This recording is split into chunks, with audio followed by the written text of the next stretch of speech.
삼성도 현금 고갈이라 16년 만에 비상입니다. 사실 충격적이죠.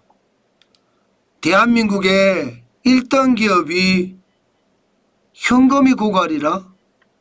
아니 해외 유보금도 많이 쌓여 있고 현금성 자산도 분명히 많다고 했는데 현금 고갈이라는 말이 나오니까 사실 충격적인 거 사실일 겁니다. 한번 보실래요? 이거 한번 보세요. 국내 주요 상장사 단기 차입금 증가 현황입니다. 작년 기준이에요. 2024년. 삼성전자가 단기 차입금만 6조 579억 원을 쓰고 있습니다. 와, 저도 이 지표를 보면서 깜짝 놀랐어요. 이게 단기 차입금만 이렇다는 거거든요. 그러면 장기 차입금은요? 다 많다는 뜻이에요. 삼성 SDI도요. 3조 960억 원이에요. 적지 않지요. 삼성이 이러면요. 다른 기업들은 말할 것도 없습니다. 대한항공도 1조 4,956억 원이 단기 차입금으로 늘었고요. 작년에. 두산은 1조 3,636억 원이 늘었습니다. 이거를 보니까 사실 섬뜩섬뜩하는 거예요. 지금 기업들의 돈줄이 말라간다는 이야기인가요? 그래서 급전으로 버틴다는 이야기인가요? 그게 사실입니다. 심지어 삼성마저도 단기 차입금 급전으로 버틴다는 사실이 저는 굉장히 충격적이다 이렇게 생각합니다.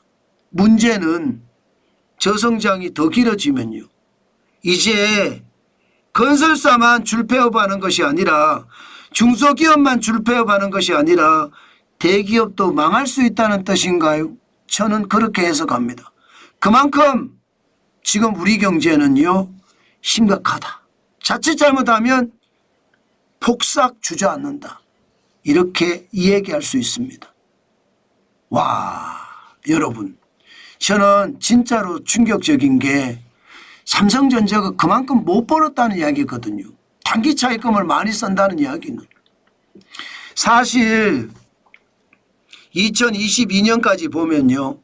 적어도 영업이익이 분기별로 뭐 14조, 10조 뭐 이렇게까지 늘었었거든요. 그러다가 2022년 말부터 4분기가 4조 3천억 원, 2023년 6,400억 원이에요. 2023년 2분기는 6,700억 원이고요.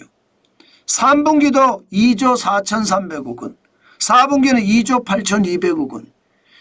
쉽게 말하면 투자는 계속 진척이 되고 있는데 벌이는 시원치 않으니까 단기 차입금을 갖다 쓴다는 이야기죠. 그렇다고 해서 2024년이 좋아졌느냐?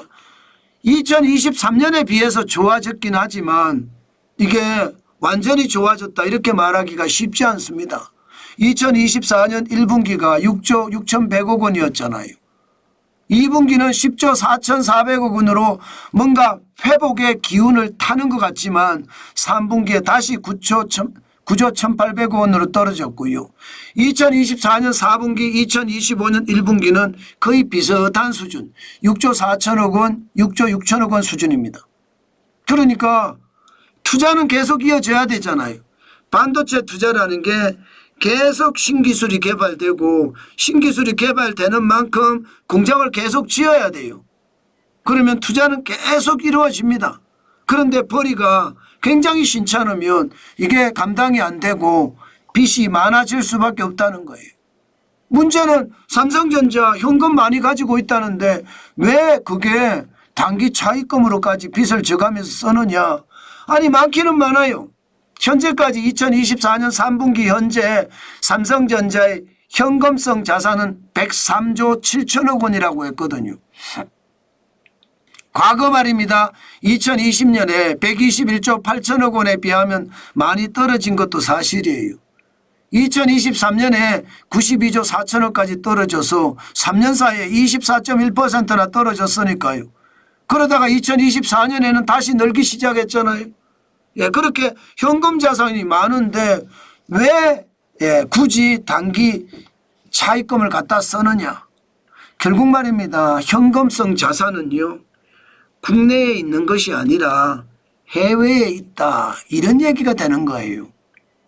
해외 유보금으로 해외 기업들에게 유보금으로 쌓여 있는 거지 현재 국내에서 현금으로 돌려서 쓰기는 쉽지 않다 이런 얘기인가요? 그렇게 해석을 하면 틀리지 않을 겁니다. 그만큼 말입니다. 삼성전자 입장에서도 본사에 현금이 그만큼 없다는 뜻, 본사에 현금이 고갈됐다는 뜻, 본사의 현금성 자산이 굉장히 줄었다는 뜻, 그렇게 해석하면 저는 틀리지 않겠다 이렇게 분석을 하고 있습니다. 문제는요, 삼성전자가 이렇잖아요. 그러면 과연 우리 괜찮을까? 저는 그런 두려움이 굉장히 커집니다. 왜 두려움이 커지느냐? 여러분 이거 한번 보세요. 국내 상장사 2449개 기준으로 2023년 대비 2024년에 단기 차입금이 얼마나 늘었느냐를 분석을 해봤더니 51조 9,934억 원이나 늘었습니다. 317조 4,381억 원에서 2024년에 369조 4,311억까지 늘었습니다. 16.4%나 는 숫자예요. 와우, 뭔가 섬뜩섬뜩해지죠. 이게 여러분 과거로 쭉 돌아갑니다. 과거로 2008년으로 글로벌 금융위기 때로 돌아갔어요. 글로벌 금융위기 때 보니까 2007년에 126조 3,614억 원이 2008년에 205조 8,682억 원이 됐잖아요. 이때 당시에 1년 사이에 62.9%가 늘었습니다. 126조 3,614억 원이 79조 5,068억 원이 늘어서 205조 8,682억 원이 됐으니까요. 이게 16년 만에 비상입니다. 이 말이 이거예요. 글로벌 금융위기 때 단기 자금이 갑자기 늘어나면서 위기가 터졌거든요. 지금 2023년에서 2024년도 단기 자금이 지금 급속도로 늘고 있습니다. 심지어 코로나19의 위기 때, 코로나19의 위기 때 말입니다. 2021년에서 2022년 사이에 그때 42조 8,341억 원이 늘었거든요. 그때도 많이 늘긴 늘었어요. 그러나 작년에 는 것보다 안 늘었다는 거죠. 와, 이거 여러분 굉장히 심각하게 보고 있습니다. 문제는 경제가 지금 좋아지면 상관이 없습니다. 그런데 경제가 좋아지겠느냐 이거죠. 앞으로도 저성장이 굉장히 깊어질 것 같거든요. 실제 투자은행들이 전망하는 것을 보면 노무라 증권이 1.2%지만 JP모건은 0.7%입니다. CT도 1%고요. 골드만삭스는 1.5%입니다. 투자은행들이 대한민국 경제를 전망하는 것을 보면 평균 성장률 전망치가 1.33%입니다. 역대급 위기입니다.